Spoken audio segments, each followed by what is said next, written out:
is Ryan here, and I have a question for you. What do you do when you win? Like, are you a fist pumper, a woo-hooer, a hand clapper, a high-fiver? If you want to hone in on those winning moves, check out Chumba Casino. Choose from hundreds of social casino-style games for your chance to redeem serious cash prizes. There are new game releases weekly, plus free daily bonuses. So don't wait. Start having the most fun ever at ChumbaCasino.com. No purchase necessary. VGW Group. Void where prohibited by law. 21 plus. Terms and conditions apply. Other shows we have for you to enjoy at myclassicradio.net. The Avengers was most certainly not a household name in South Africa prior to the radio series. With no national television service until 1976, the mechanism simply was not present in the country to show television programs to mass audiences. While many other countries reveled in the filmed adventures of John Steed and company, South Africa was not equipped to join in the fun. The series took Britain by storm and made a major impression in the American markets, being the greatest of rarities, a British series given a network transmission slot. However, as a film series, rather than a videotaped one, The Avengers was able to gain a modicum of exposure in South Africa through film rentals. Come and listen at myclassicradio.net.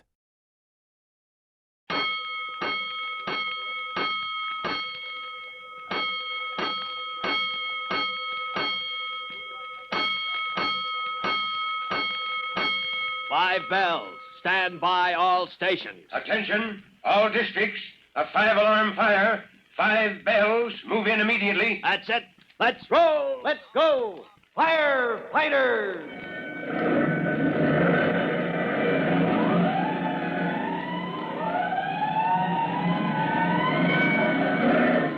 Presenting Firefighters, the true-to-life story of our unsung heroes who stand ready to ride by day or night against our most murderous enemy, the demon of fire.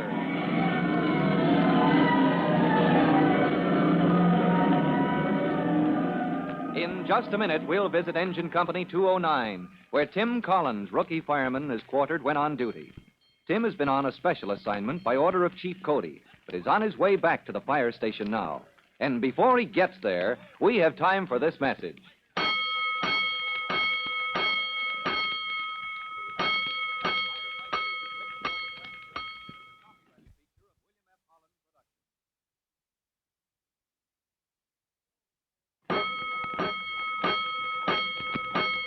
Let's go, firefighters. Let's go to the fire station where Engine 209 stands waiting for the next alarm. Gonigal, the driver, is grumbling to himself as usual as he polishes the fenders of the big engine.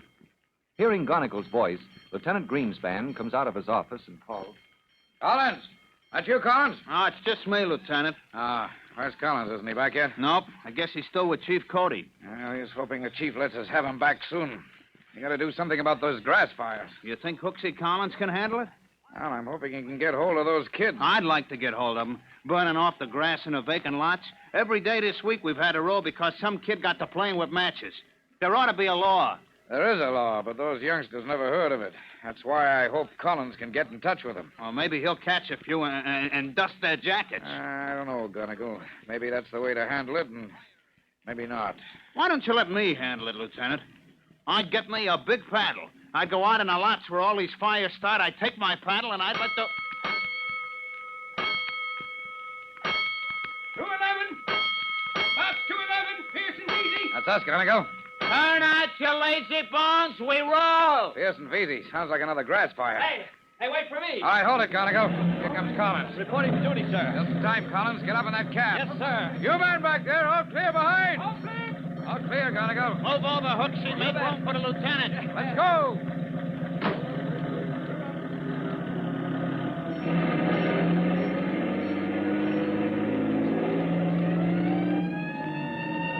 Pearson Veazey. Ha! What do you mean, ha? What's biting you, Gonigal? The same thing as fighting the whole company, Collins. Box 211, that's the Green Hills district. Every run we make, it's always Green Hills. Out in the edge of town? Oh, what's the matter, Gonigal? Don't you like the great open spaces? We're getting fed up with them, Collins. While you've been on special duty with Chief Cody, we've been running to grass fires every day. Grass fires? Near those oil tanks? That's right. Any day one of these fires might sweep up the hillside before we get there. And touch off a few million gallons of oil and gasoline. Oh, can't we head off those grass fires? Somebody's getting pretty careless. We're going to that later, Collins. We get to the scene of the fire, keep a watch for a gang of boys. We got to get hold of them before Green Hills goes up in smoke. As Engine 209 roars toward its destination in the Green Hills district, Chief Cody is checking on the alarm. Miles away, in his office at Fire Department headquarters, he studies a huge map of the city, quickly locates Box 211, and then reaches into his information file for a card. He shakes his head and calls out to his clerk in the outer office. Glover, get me the records office on the inside line. Want the dope on what's going on out at Green Hills. Chief Cody, records office? Yes, what reports do you have on oil and gasoline stored in those big tanks out at Green Hills? Oh, wait till I get a pencil. All right, go ahead. All storage tanks in use, huh? How many? Oh, 3 of the big oil companies. Right. Anything else? I mean, any other kind of supplies that might give us trouble? Unity Chemical Company, huh? Shed full of chemicals. What? No watchman. Won't they ever learn? No, that's all I want. I'm much obliged. Glover, give the garage a ring. I want my car. Going out to Green Hills. Got to look into this outbreak of grass fires before we have a situation out there we can't control. And as Chief Cody makes ready for a fast run in his department car to the Green Hills district, where vast supplies of oil and gasoline are stored in huge black tanks among the open fields, Engine 209 pulls up at the scene of the fire, and Lieutenant Greenspan quickly sizes up the situation. Yeah, just as I thought. Fire creeping across the vacant lots. You want a line, sir? No, we don't need a hose, Godigal. You men back there, brooms and rakes. At the upper end of the field, sir. Fire's almost reached that pile of brush. Get the small extinguisher, Collins. We'll stop that fire before it gets into the brush and begins to leap up the hillside. Yes, sir. Steve, unship that small extinguisher. All right, you men, you know what to do. Take those brooms, get ahead of that flame, and beat it down. There they are. Good, That gang of boys, Lieutenant, halfway up the hill. Where? I don't see anybody. Ah, they ducked out of sight behind that big shed. You want me to go up there, sir? No. Stand by your engine. Watch them, but don't let them get the idea you're watching. You know what I mean? I get it. If we can identify one, we'll catch them all. Collins! Ready, Lieutenant? Let's go. We'll get ahead of the fire and stop it dead in its tracks.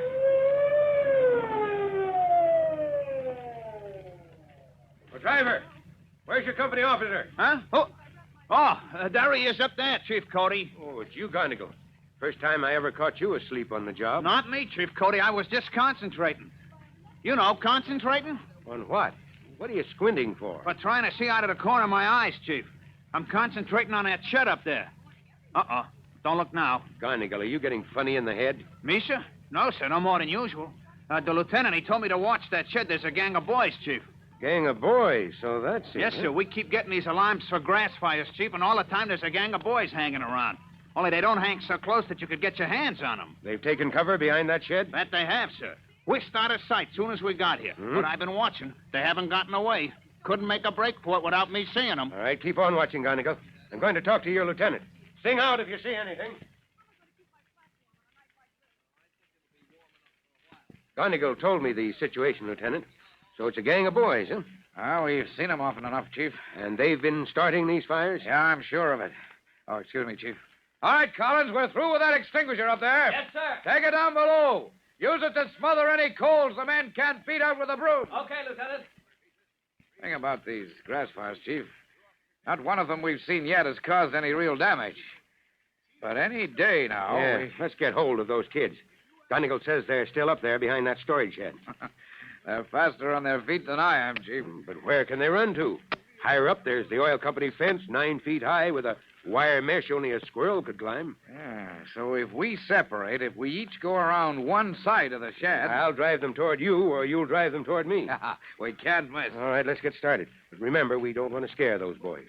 We've got to get a hold of at least one of them and get the idea across to him that playing with fire isn't safe. I'm with you, sir. No rough handling. This is the time to use our heads and teach those boys to use theirs. Oh, we'll separate here, Lieutenant. Now, you go on that side, I'll go on this.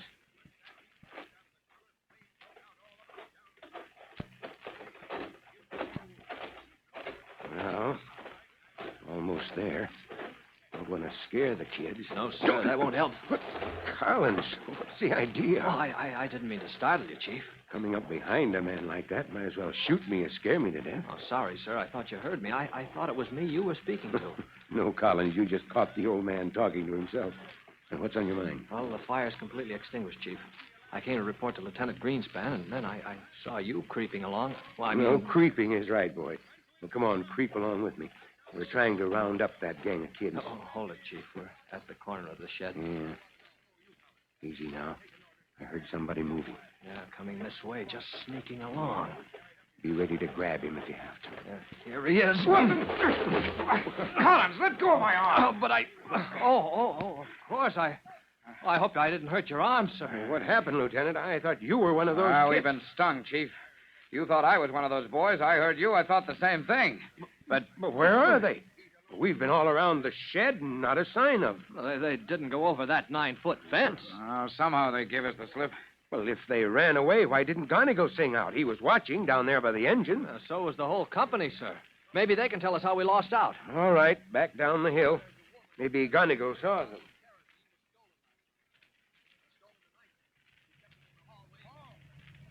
So you can't help us, Gonigo. You didn't see those boys run away? Chief, never once did I take my eyes off that shed up there on a hill.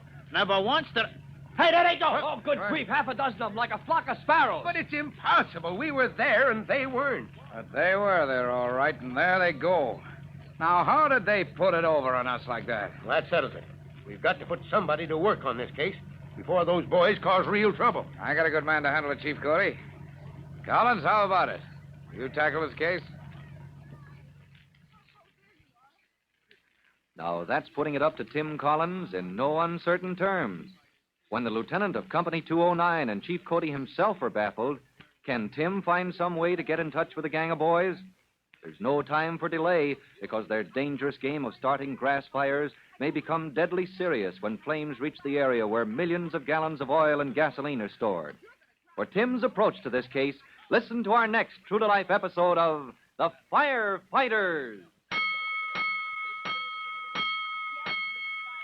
In just a moment, Chief Bob Cody will tell you, boys and girls, how you can help the firefighters in your own town. But first, here's a message you ought to hear.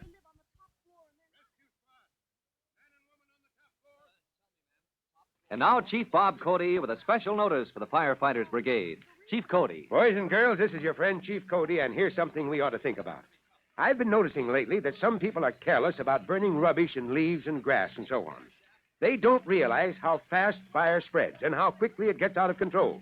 So I'm going to ask you to check up on this.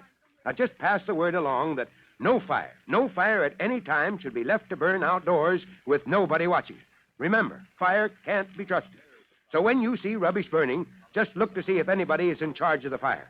If not, you know somebody is taking a pretty serious chance. Well, that's all for now. So long, everybody. Fire Chief Cody and the young rookie fireman Tim Collins will be back on the same station the next time you hear... That's it. Let's roll! Let's go, Firefighters! Firefighters is a copyrighted feature of William F. Holland Productions. Step into the world of power, loyalty, and luck. I'm gonna make him an offer he can't refuse. With family, cannolis, and spins mean everything. Now, you wanna get mixed up in the family business. Introducing The Godfather at ChumbaCasino.com. Test your luck in the shadowy world of The Godfather slot. Someday, I will call upon you to do a service for me. Play The Godfather now at ChumbaCasino.com. Welcome to the family. No purchase necessary. VGW Group. Void where prohibited by law. 21 plus. Terms and conditions apply. Entertainment Radio would like you to listen to the classic radio shows of The New Adventures of Sherlock Holmes. Was a highly popular old-time radio show broadcast in the United States, featuring Basil Rathbone and Nigel Bruce from October 1939 to July 1947. The scripts were penned by Edith Meiser, Dennis Green, and Anthony Boucher. Basil Rathbone and Nigel Bruce teamed up for 220 episodes, portraying Sherlock Holmes and Dr. Watson, respectively. To listen to the shows, visit My Classic Radio at www.myclassicradio.net.